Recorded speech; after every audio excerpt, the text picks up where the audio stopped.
My name is Walter Hensley, and I turned 74 this past January. I live alone in a quiet town in Iowa, in a modest two-bedroom house that's too big for one person, but too filled with memory to let go of. I've been retired for over a decade now, having worked as a tax consultant for most of my adult life. It wasn't glamorous work, but it was steady and honest, and it gave my late wife, Donna, and me a comfortable enough life. We were married for 43 years before she passed away from lung complications that took her faster than I could brace myself for. Since then, my world has gotten smaller, quieter, a little dimmer. I cook for one, talk to the television more than I'd like to admit, and take long walks mostly for the sake of routine rather than joy.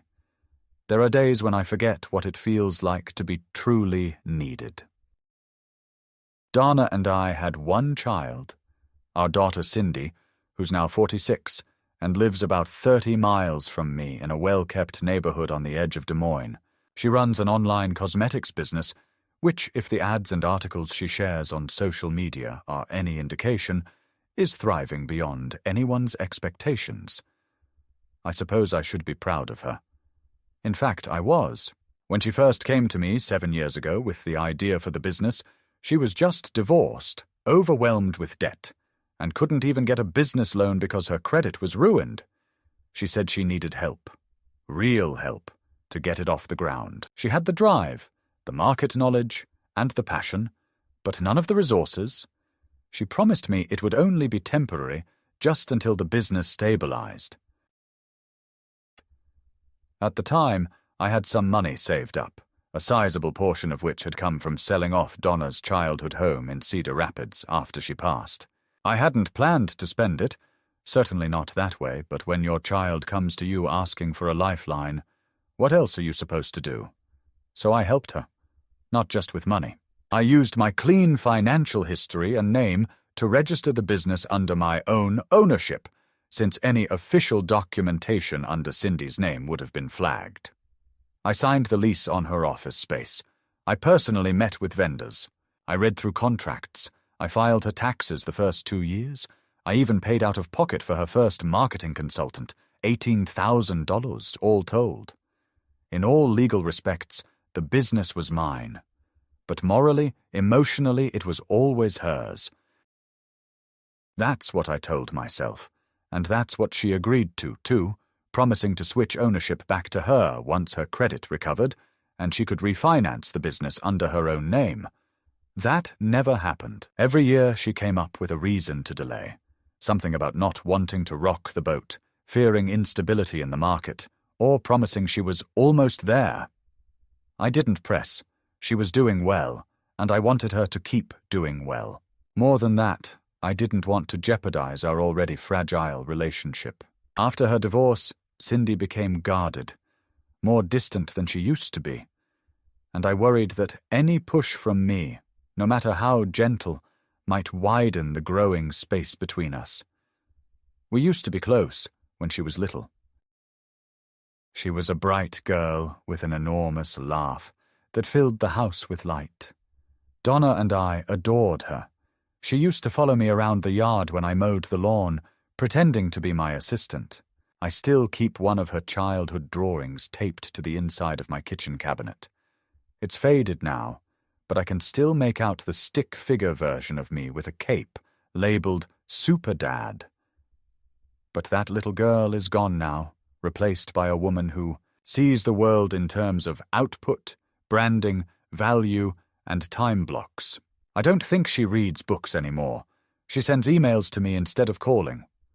On holidays, I receive a photocard of her and her assistant staff, not handwritten notes. I tried not to take it personally. I told myself people change, and maybe she was just busy. Maybe I was the one being sentimental.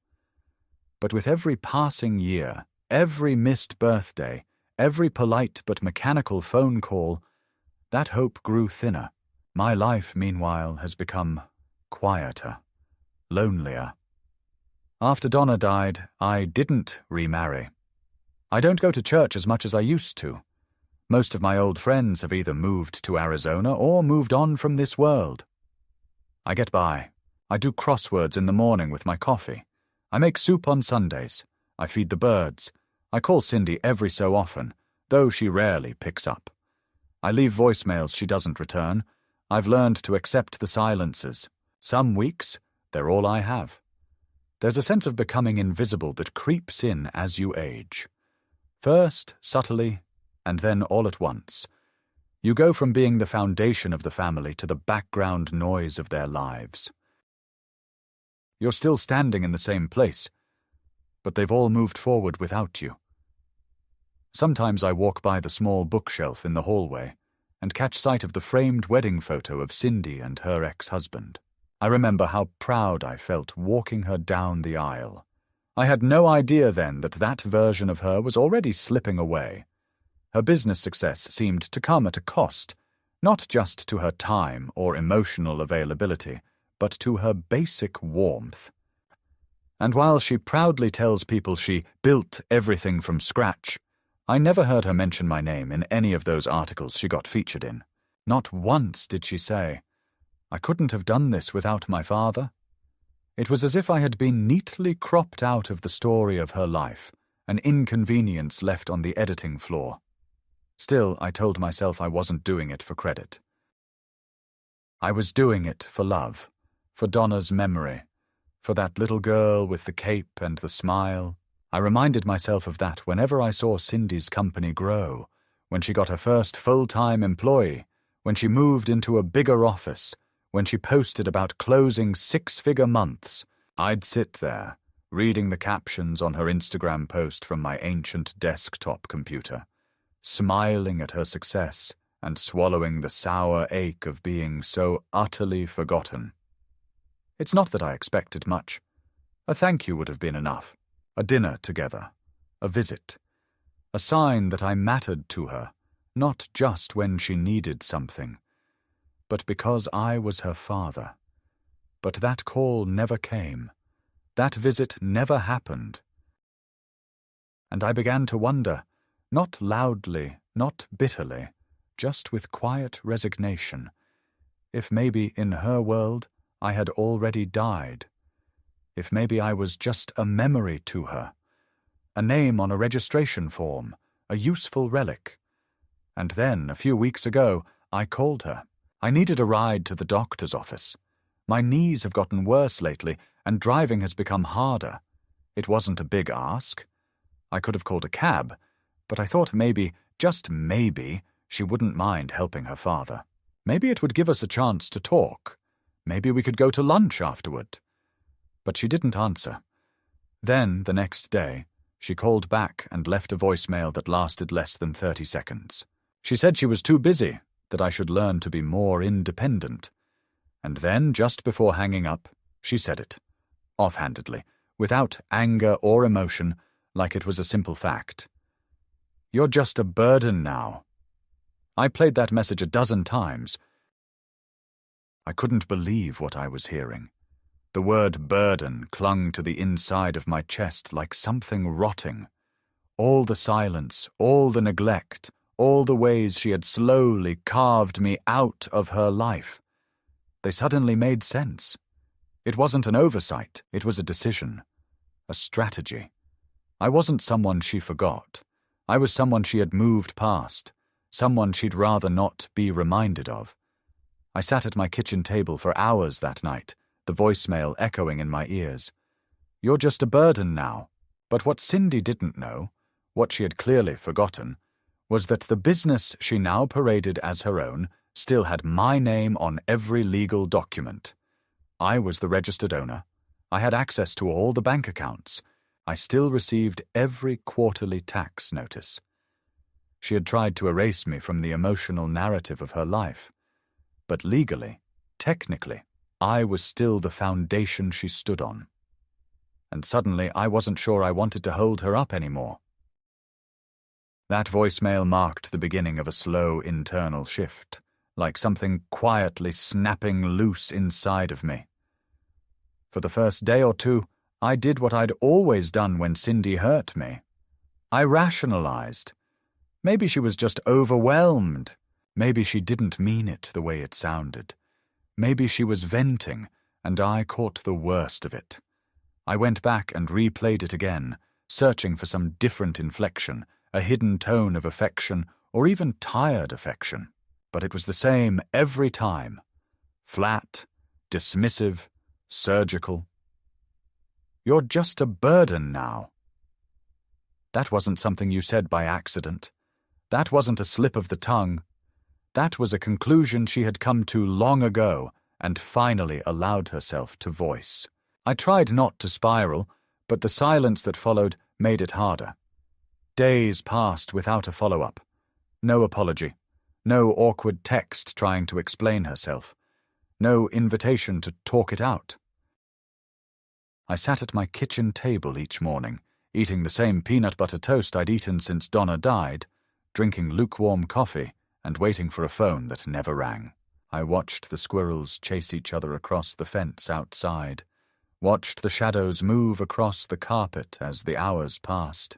I began to take walks more often, not because I particularly wanted the exercise, but because the walls of my house had started to feel like they were leaning in, whispering doubts I didn't want to hear. One Thursday morning, about a week after that message, I found myself sitting in my garage, looking at an old plastic storage bin filled with business records, contracts, invoices, email printouts, tax documents. Things I had organized meticulously in the early years of Cindy's business, back when I still believed we were building something together. At the very bottom of the stack was a brown accordion folder with the original incorporation documents. My name, Walter T. Hensley, was printed in bold as the registered owner and founder. The date, March 3rd, 7 years ago. That folder felt heavier than it should have, as if the paper inside carried the weight of the years I had allowed myself to be used. I opened the folder slowly and stared at the line that read, "Sole legal owner." It was my signature on every page. That evening, I turned on my old desktop and opened the email account I had once used for the business. Cindy had taken over all communications years ago, and I hadn't logged in since. But the account was still active, and the inbox was still receiving forwarded copies of official notices, sales reports, vendor statements, trademark renewals, and, most notably, a letter from a private investment firm dated 2 weeks prior. The firm had made an offer to acquire a majority stake, 51%, in Cindy's company for $1.2 million, contingent upon due diligence and the signature of the registered owner. They had sent the email to Cindy's work address and copied the legal owner email as a formality.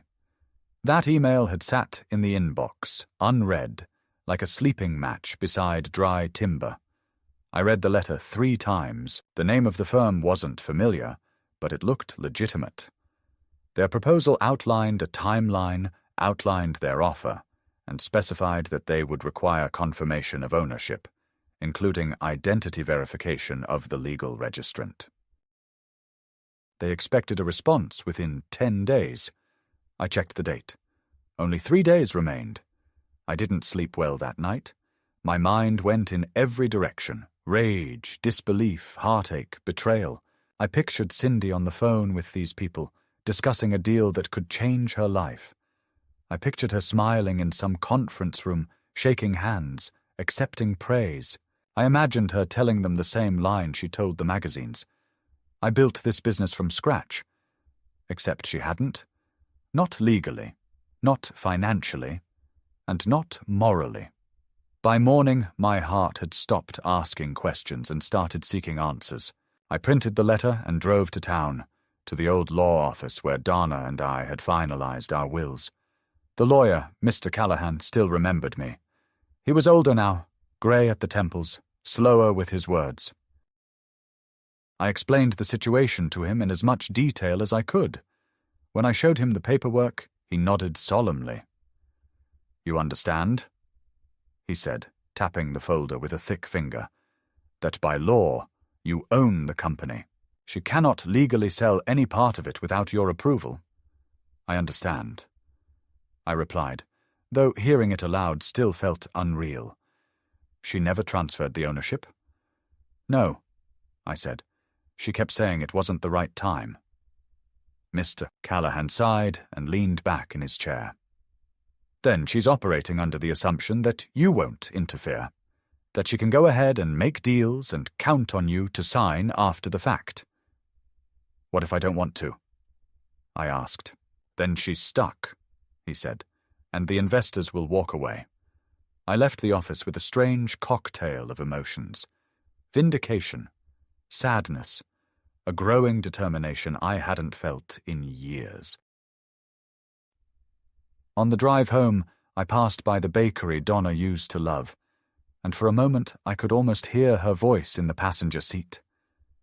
She would have known what to do. She would have told me to stand up for myself. She would have reminded me that love is not license, and forgiveness does not mean erasure.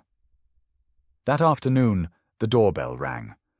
I wasn't expecting anyone, and when I opened it, I saw a man in a grey suit holding a folder and a clipboard. He introduced himself as Daniel Green, legal representative of Cindy's company. "Mr. Hensley?" he said with a polite smile that didn't quite reach his eyes. "I've been sent on behalf of your daughter to request your signature on these acquisition documents." He held out the clipboard like it was a newspaper subscription, something I should be eager to sign. I looked him over carefully, then glanced at the papers. "Has Cindy spoken to you about the ownership of the company?" He hesitated. She said the paperwork would be a formality. "A formality?" I repeated, more to myself than to him. I took the documents, flipped through the pages. My name was listed as the owner, just as I expected. My signature was the last missing piece. Without it, nothing could proceed. "I'll need to review this," I said. "You'll have my answer soon." He gave me a smile that tried to be warm, but landed somewhere between forced and impatient. "Of course, but I would advise timeliness. The investors are eager to move forward." After he left, I sat at the kitchen table with the papers spread in front of me. I thought of Cindy's voice, flat and final. "You're just a burden now." I thought of all the years I waited for a thank you, for an invitation, for a simple gesture of connection. I thought of how easily she had erased me, and for the first time in a long while, I didn't feel guilty. I felt clear. She may have forgotten who built her foundation, but I hadn't. And now I had a decision to make, one that would shift the balance of everything between us. I didn't sign the papers. I didn't call Cindy. I didn't send a reply to the legal representative or write an email to the investors. Instead, I did nothing for 3 days. Or at least it appeared like nothing. But silence, when chosen with intention, becomes its own form of action. I waited, and then, like thunder that follows lightning, came the consequences. On the 4th day, early in the morning, my landline rang. It startled me, as most calls do nowadays, but I recognized the number immediately. It was Cindy's office. I stared at the phone until it stopped ringing, let the machine pick it up. Her voice came through the speaker, clipped and breathless. "Dad, it's Cindy. We need to talk. I'm coming over this afternoon. Please be there." She didn't wait for confirmation. She didn't ask if I was available. It wasn't a request. It was an order. For a moment, I was tempted to leave the house, go for a long walk, disappear for the day just to see her face the silence she so often handed to me. But a stronger part of me, the one that had spent too many years looking the other way, was done running. I made coffee, cleaned the kitchen, and sat by the front window with the incorporation folder on my lap like a badge. At precisely 2:17 p.m., Cindy's black SUV pulled into the driveway.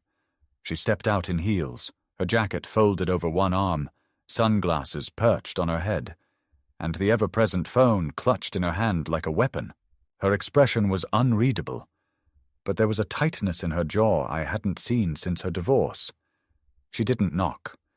She walked in like she used to when she was a teenager, when she still saw this house as her home. That was a long time ago. "Hi, Dad," she said, setting her things on the hallway table. "We need to clear the air." I nodded and gestured to the dining table. She sat down across from me, folding her arms. "Daniel said you received the papers." "I did," I answered, careful not to sound hostile. "And you haven't signed them?" "No." There was a pause. She licked her lips, adjusted in her seat. "Okay, look, I know this probably all feels sudden to you, but this deal is important. It's a big step forward for the company, for me." I let the silence grow just long enough to become uncomfortable. "You mean my company?" I said. Her eyes narrowed. "Oh, come on, Dad, you know what I mean." "No," I said. "I don't think I do. You run the company, but legally it's mine. Has been for 7 years." She exhaled sharply. "We've been through this. It was a technicality. You helped me when I needed help. But that was years ago.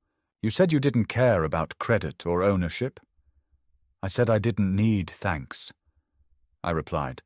"I never said I'd be invisible forever." Her eyes flickered with something. Fear, maybe. Or realization. "So what is this?" she asked. "Some kind of revenge?" I shook my head slowly. "No, it's the first time I've decided to stop letting you walk over me." She stood abruptly, pacing. "You have no idea how much work I've put into this. How many nights I've stayed up. How many sacrifices I've made. Do you think it's easy being a single woman running a company in this economy? I built everything from the ground up. With my money," I said calmly. She turned toward me, her voice rising. "You think you can just hold this over me forever? Is that what this is? You want to ruin the deal just to teach me a lesson?" "I want you to remember how it started," I said. "That's all. I want you to acknowledge the truth." She laughed bitterly. "You want a parade? A plaque? Fine. You helped. Is that what you want to hear? You helped me when I was drowning.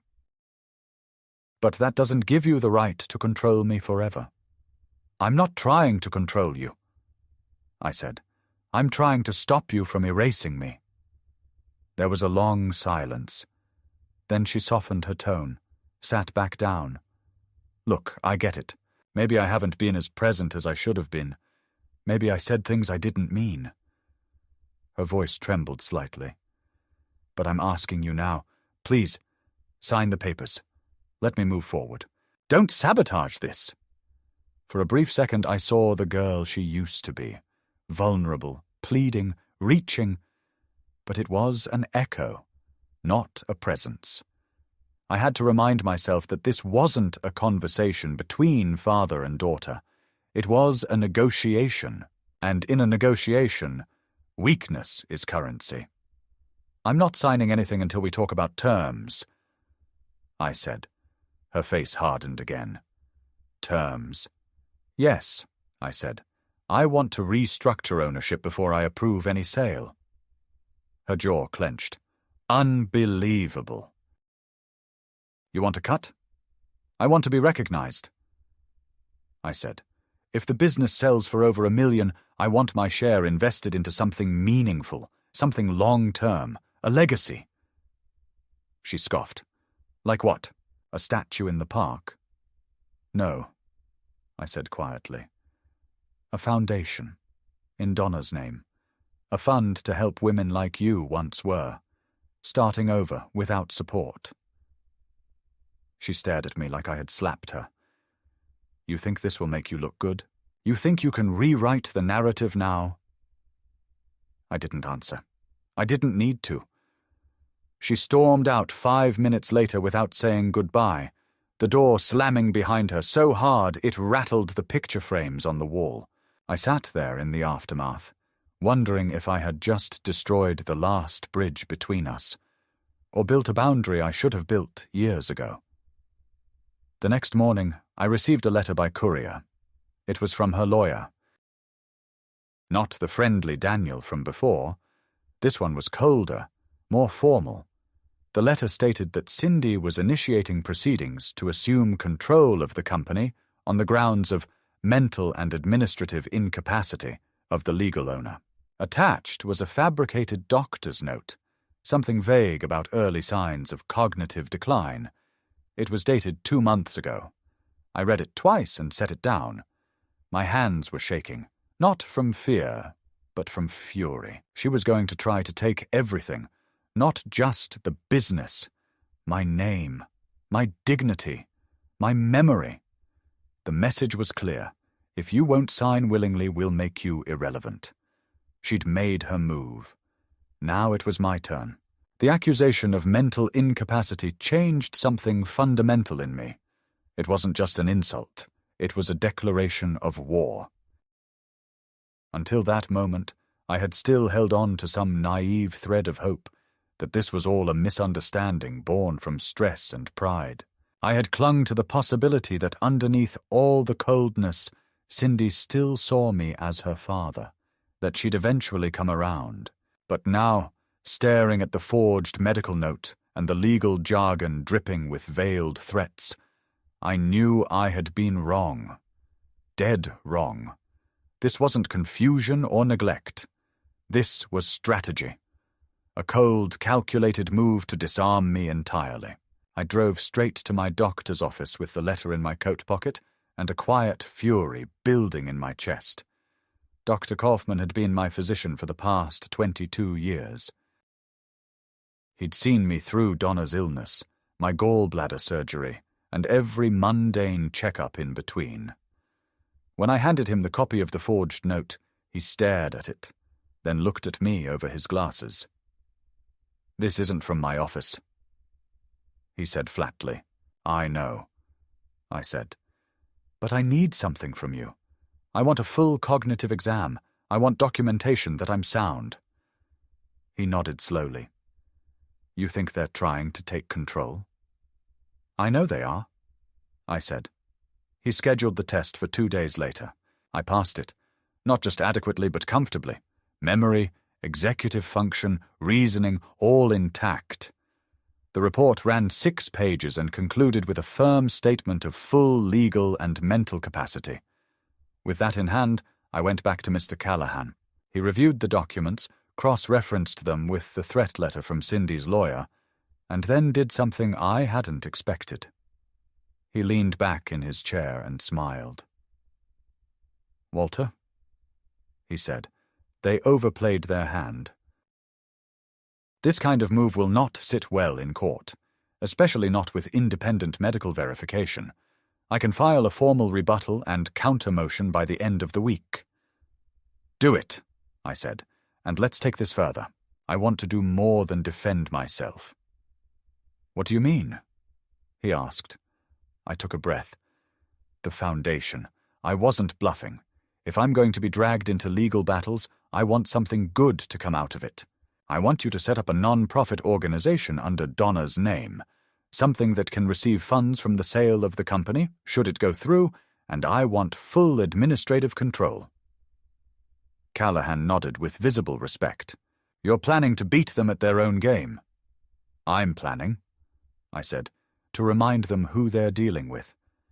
By the end of that week, the rebuttal had been filed, the foundation paperwork had been initiated, and I had been referred to a real estate lawyer named Evelyn Tran, who specialized in business succession disputes. She reviewed my position, ownership, financial contributions, administrative role during the early years, and confirmed that I not only had the legal right to block the sale, but could also initiate a full audit of the company's financials if I suspected fraud, which I did. Because as I dug deeper into the old business records, I started noticing inconsistencies. Vendor invoices that had never been paid, strange reimbursements with no receipts, bonuses issued to Cindy's name under consulting aliases. And when I traced back some of the bank records, I found transactions that looked suspiciously like personal expenses being written off as company development, designer handbags marked as branding materials, luxury retreats logged as strategy sessions. The more I uncovered, the more I realized this wasn't just a daughter trying to cut her father out. This was someone who had spent years laundering her ambition through my silence, and so I made one final call to the investment firm that had sent the original acquisition letter. A man named Todd Walker, head of acquisitions, took the call. "I don't think we've spoken," I said. "I'm Walter Hensley, the legal owner of the company you're trying to purchase." There was a long pause, then a careful, measured reply. "We've been in discussions with your daughter, but yes, we're aware of your position." "I'd like to meet," I said, "in person. There are things you should know before you move forward." They agreed. 2 days later, I found myself sitting in a glass-paneled office in Chicago, across from 3 suited executives who expected to be dealing with a relic, and instead found someone very much alive and ready to fight. I presented them with the ownership documents, the cognitive report, and a summary of the financial irregularities I had discovered. I watched their faces shift, from polite curiosity to cold calculation to quiet alarm. "This," Todd finally said, "complicates things."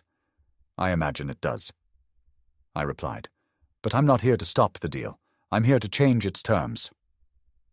And then I laid it out. They could proceed with the acquisition, but 25% of the proceeds must be allocated to the Donna Hensley Foundation. I would sign, provided that Cindy would be removed from all executive decisions and the company would be brought into compliance with proper financial oversight. It was a bold ask, but I had leverage, and more than that, I had truth. They agreed to consider it and asked for documentation. I had everything ready by the next day. Within a week, they responded. The deal was on the table, but only under my terms. Cindy, I imagined, was going to lose her mind. And for the first time in years, I was fine with that. Cindy's fury arrived not as a scream or a slammed door, but as silence sharpened to a blade. For 2 full days after the investors accepted my revised terms, there was nothing. No phone call, no email, no attempt at diplomacy or damage control. Then, on the 3rd day, I received a letter, not from her, but from a different lawyer, a high-powered name from a Des Moines firm, known more for celebrity divorces and corporate takedowns than for anything involving a small cosmetics company built on borrowed money and my generosity. The letter accused me of elder fraud, of using my status as legal owner to extort my daughter, of weaponizing a fabricated foundation for personal gain. It demanded I retract my interference with the sale or face immediate legal and financial repercussions. It was 10 pages of veiled threats, pompous language, and legal gymnastics designed to intimidate. At the end, there was a warning. Any further attempts to contact the investors would be considered tortious interference and subject to prosecution. I read it once, twice, then laughed out loud. Not the kind of laughter that comes from joy, but the dry, hollow kind that tastes like iron and memory. Because what they didn't understand, what Cindy had never understood, was that I had already lived through the worst days of my life. Watching Donna die, slowly and painfully, watching our daughter drift away year after year, attending Christmas dinners alone while pretending I'd caught a cold so the neighbors wouldn't pity me. You can't threaten a man who's already been buried under silence and dug his way out with nothing but old photos and unpaid gratitude. I wasn't afraid. I was furious. I called Mr. Callahan and forwarded him the letter. He read it, sighed, and said, "They're pushing, but their foundation is made of sand. We've got the ownership, the medical reports, the history. Let them sue. They'll lose." Still, I wasn't satisfied with just defense. I wanted to understand what Cindy was really planning. And so I did something I hadn't done in years. I reached out to someone in her world. Not her directly, but someone I knew she still trusted. Jonah, her son, my grandson, now 20, and in his 2nd year at the University of Iowa. He was the only one who had kept in touch with me after Donna's death, albeit sporadically. He'd send me birthday texts, short emails during exam week. We weren't close, but there was still a spark of connection. I called him on a Sunday evening, unsure if he'd pick up. To my surprise, he did. "Grandpa?" he said, his voice low and cautious.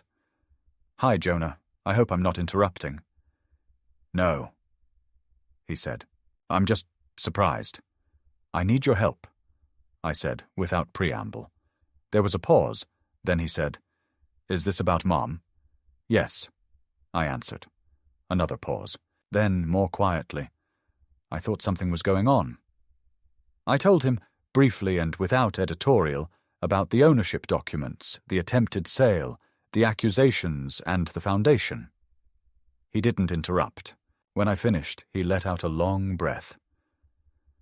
"She said you were getting forgetful," he said, "that you'd signed over control and didn't remember. But I didn't believe her." "Why not?" "Because she's been rewriting stories for years," he said. "Things I remember clearly, she describes completely differently.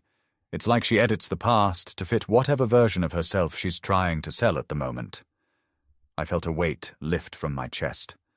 Someone saw her. Someone still saw me. "Do you still have access to her computer or email?"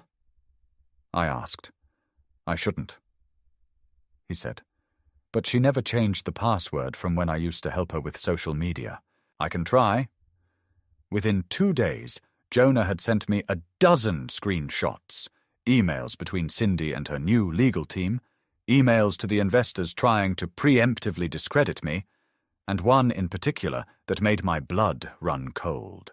In it, she discussed a contingency plan in case the deal fell through, declare me mentally unfit through court petition, assume conservatorship, and liquidate my assets to stabilize the family's finances. She had already consulted with 2 different specialists, one of whom offered to provide favorable documentation for a fee. I printed everything, catalogued every screenshot, and gave them to Mr. Callahan, who immediately began preparing a counterclaim for attempted financial abuse and fraudulent interference. Meanwhile, the foundation paperwork had been finalized. The Donna Hensley Fund for Women in Transition was now a registered non-profit with its own EIN, mission statement, and bank account. I opened it with an initial deposit of $10,000 from my own savings, just enough to activate operations. Our first grant was announced in the local newspaper. A $1,500 scholarship for a single mother going back to school to finish her nursing degree. I sat in my kitchen that morning reading the article, tears running down my cheeks. Not because I was proud, though I was, but because I could hear Donna's voice in my head saying, "That's my Walter." Cindy predictably did not respond well. That evening she showed up at my house unannounced. No warning, no phone call, just headlights in the driveway and the click of her heels on the front porch. I opened the door and found her standing there in a grey trench coat, her face pale with fury. "You had no right," she hissed. "No right to involve Jonah. No right to start some vanity foundation. No right to dismantle everything I've built." I stepped aside, letting her in only because I didn't want the neighbors to see what was coming. She stormed past me into the living room and turned to face me like a prosecutor delivering closing arguments. "Do you think this makes you noble?" she demanded. "Do you think people will see you as some selfless old man fighting for justice?" "You're pathetic, Dad. You're clinging to relevance like it's an oxygen tank." I didn't respond. Not yet. I let her talk, let her fury fill the room. I watched her pace, watched the shadows jump on the wall with each angry gesture. "You were supposed to disappear," she said. "That was the agreement. You gave me the business. You gave me your blessing. You said you didn't care." "No," I said quietly. "I said I didn't need credit. I never said I didn't care." She froze, then looked at me with something that might have been contempt or pain or both. "I needed to move on," she said, softer now. "Do you understand that? I couldn't stay your little girl forever. I had to become someone. And you always looked at me like I was failing." I stepped closer. "I never looked at you like that. I was proud of you, even when you stopped calling, even when you lied. I was proud, but pride doesn't mean obedience. And it doesn't mean blindness." She sank onto the couch, suddenly deflated. "I'm going to lose everything," she said. "No," I said. "You're going to lose control. That's different." She looked up. "What do you want?" "I want you to stop pretending I'm dead. I want you to stop rewriting history. I want you to understand that your success was built on someone else's sacrifice. And I want that sacrifice honored." She didn't respond. She just sat there, silent, the anger slowly cooling into something heavier. Shame, maybe, or recognition. "I didn't mean to become this," she whispered. "I don't think you did." I said, "But you did, and now you have to choose who you'll be next." She left soon after, not with rage, but with a strange kind of hollow stillness. I didn't know what her next move would be. But I knew mine. It was a cold morning when I received the notification from the court. The counterclaim for attempted financial abuse had been formally acknowledged, and a hearing was scheduled. My lawyer, Mr. Callahan, had prepared the documentation so thoroughly that even the court clerk, according to his report, had raised an eyebrow at the scale and clarity of evidence. Screenshots from Jonah's emails, the doctored medical note, the records of the investment firm, the forensic audit we'd quietly commissioned on the company's accounts, all of it assembled into one immovable structure that revealed the breadth of Cindy's deception. It was all there, black and white, without need for dramatization or embellishment. The facts spoke louder than any accusation I could ever make. I wasn't trying to destroy her. I had never wanted that. But if this was the only language she and her new life understood, then so be it. In the days leading up to the hearing, Cindy remained silent. No calls, no visits, no emails. Not even through her lawyers. She had retreated completely, as if by vanishing she could somehow erase the consequences looming on her horizon. I wondered if she was ashamed or simply regrouping. Shame implies a conscience. Retreat, I've learned, often just means calculation. The hearing itself was uneventful in tone, if not in outcome. A modest room with wood-panelled walls, a judge with thin glasses and a clipped voice, a few members of the legal teams, and silence broken only by the sound of papers shifting and names being spoken aloud into the record. My presence wasn't legally required, but I attended anyway. I sat in the back, hands folded, eyes watching. Cindy was there too, flanked by her new attorneys, dressed in a blazer too sharp for the moment, makeup too flawless for truth. She didn't look at me. Not once. She kept her gaze on the floor, her lips pressed into a colourless line. Callahan presented our side with precision. Factual, unemotional, devastating. He showed the ownership trail, the history of my involvement, the medical verification of my cognitive clarity, and most damning of all, the leaked correspondence about their plan to declare me mentally incompetent to seize control of my assets. The judge listened, nodded, asked 2 short questions, and then looked toward Cindy's team. One of her lawyers stood, adjusted his tie, and offered a half-hearted rebuttal. He spoke of emotional strain, of familial misunderstanding, of intentions taken out of context. He suggested the foundation was a weapon, an emotional cudgel used to extract financial control. But even he didn't sound convinced. The judge, after a long pause, ruled without ceremony. The claims against me were without merit.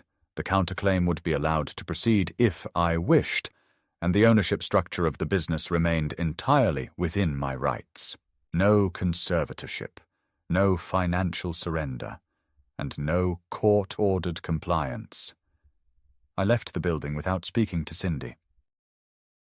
She had risen from her seat before the ruling was even fully pronounced, her heels echoing against the tiled floor as she exited the room like someone fleeing a fire that had already consumed her name.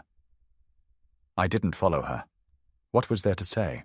The words had already been spoken, in documents, in silence, in every unanswered phone call and birthday she had skipped. Some things, once spoken, don't need to be repeated. In the following days, everything moved quickly. The investment firm, now satisfied with the stability of the legal structure, pushed forward with the deal. Cindy, no longer in a position to control or sabotage it, was kept in the loop as a courtesy only. The final acquisition agreement was signed 2 weeks later, in a conference room in Des Moines. I was there. So was Cindy. She didn't speak until the very end, when all the papers had been passed and the final check written. She turned to me, her voice dry, almost brittle. "So what now?" she asked. "You win." I looked at her, not with anger, not even disappointment, but with the quiet gravity of a man who had spent too many years accepting shadows in place of family. "This isn't about winning," I said. "It's about remembering who helped you build the ladder before you started climbing it." She didn't respond. She left without saying goodbye. A few days later, the wire transfer came through, $1.2 million divided as per the agreement. My portion, after taxes and legal fees, amounted to just over $290,000. I immediately transferred $250,000 to the foundation's account. The remaining amount I split, some into savings, some into a trust I set up quietly for Jonah, should he ever need it. I didn't tell him. He would find out one day when it mattered. The foundation, meanwhile, began to grow faster than I'd imagined. Local media picked up the story. Applications flooded in. We awarded 10 scholarships in the first month alone. I hired a young woman named Tara as the foundation's coordinator. Smart, empathetic, efficient. She reminded me a little of Donna in her younger years. Fierce without being aggressive, calm without being meek. I began spending afternoons at the small office we rented in a shared building near the public library, answering emails, reviewing grant proposals, talking to social workers and counselors.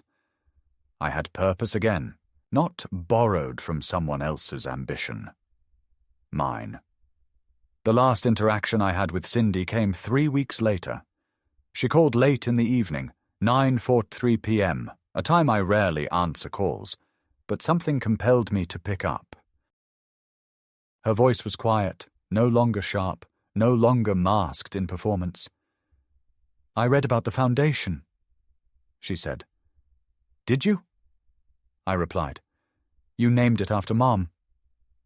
"Yes," I said. I thought she deserved it. There was a pause, long and soft.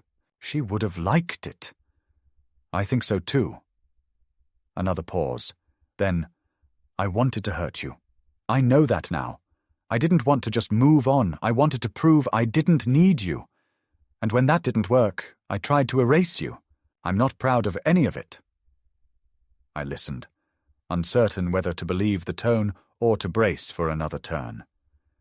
"I'm not asking for forgiveness," she continued.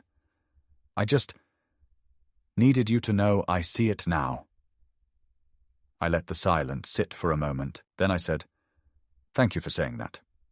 I hope the foundation does good things." She added, "It already is." I said. That was the end of it. No grand apologies, no offers to reconnect. Just a threadbare moment of honesty, and then the line went dead. I stood by the window afterward, watching the streetlights cast their soft amber glow across the sidewalk, and I felt, not peace exactly, but clarity. The battle was over. And though the wounds were deep, I had walked away with my name, my dignity, and something larger than either, my own legacy. Spring arrived later than usual that year. The trees along my street bloomed hesitantly, as if unsure whether they were allowed to start again. I felt much the same. There was no triumphant trumpet sound at the end of it all, no movie scene reunion, no neat ribbon tied around years of fracture and silence. Life, as I've learned, rarely offers such clean conclusions, but it does offer moments. Small, quiet, undeniable moments that signal something has shifted. Maybe not healed, but changed. I began walking to the foundation office most mornings, a slow 15-minute stroll with a cane Donna once gave me for my birthday, back when we still joked about old age as something theoretical. The walk took me past the park where she used to take Cindy when she was small.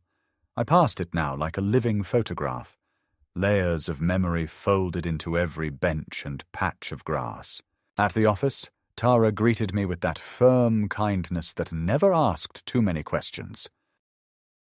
We reviewed letters from applicants, women escaping abusive marriages, young mothers leaving shelters, widows trying to restart careers after decades of unpaid caregiving. I read every story, some twice, not because I needed to, but because I owed it to them. Each grant we issued felt like an answer to a question that had haunted me for years. Had anything I sacrificed made a difference? Now finally I could say yes. Local news outlets began featuring the foundation regularly. One morning, I opened the paper and saw a front-page photo of one of our first recipients, Maria Delgado, a 32-year-old nursing student holding a certificate from us, smiling beside her 2 daughters. The headline read, "Second Chances, Powered by Legacy." I tore the article out and placed it beside Donna's photo on my mantel. She would have smiled at that, maybe laughed her soft, breathy laugh, and said, "That's my Walter." I said it aloud once, just to hear it in the room. Jonah visited a few times after the deal. He never asked for money, never mentioned the trust fund I'd quietly set up in his name. He brought me sandwiches from a trendy little cafe and showed me photos from his campus life. Roommates, projects, a girl he liked but hadn't told his mum about. We didn't talk about Cindy, not directly. But there was an understanding between us, something unspoken but felt. I saw the weight he carried, the confusion of loving someone who had hurt others without ever truly seeing the damage. I didn't try to solve that for him. I just made him tea, listened, and told him stories about Donna that made him laugh. Cindy, for her part, faded from my daily life. I didn't expect reconciliation, and none came. But neither did more lawyers or threats. The silence between us changed shape, from aggressive distance to something more like respectful withdrawal. I don't know what she tells herself now, what version of the story she clings to in order to sleep at night. I stopped trying to guess. Sometimes we don't get closure from others. Sometimes we carve it ourselves, out of truth and action, and the firm decision to stop bleeding for someone who never learned how to bandage what they cut. One late afternoon, I sat on a bench near the park, watching the wind tilt the cherry blossoms in slow, deliberate waves. A young woman passed with a stroller, smiled at me, and I nodded in return. A man walked by with a briefcase, talking loudly on the phone about something that sounded like acquisition metrics. Somewhere behind me, 2 kids argued about who was it in a game I no longer understood. And I felt the oddest thing. Calm. Not joy, not sadness, just a full, deep sense of calm. I hadn't gotten everything I wanted, but I had reclaimed what mattered. My name, my purpose, my voice. I don't know what Cindy will become. I don't know what she'll tell her friends, her clients, her reflection. But I know what I'll leave behind. Not just a foundation, but a record. A quiet map of how one man, pushed into silence by the very people he loved, decided to speak not with vengeance but with structure, not with bitterness but with dignity. I won't be remembered as a burden. I've seen to that. When I returned home that evening, the light hit the living room just right. Long, golden, gentle. I walked over to the fireplace and adjusted Donna's photo just slightly. Then I sat in my chair, took out the article about Maria, and read it again. Not because I forgot what it said, but because I finally believed it was mine to read.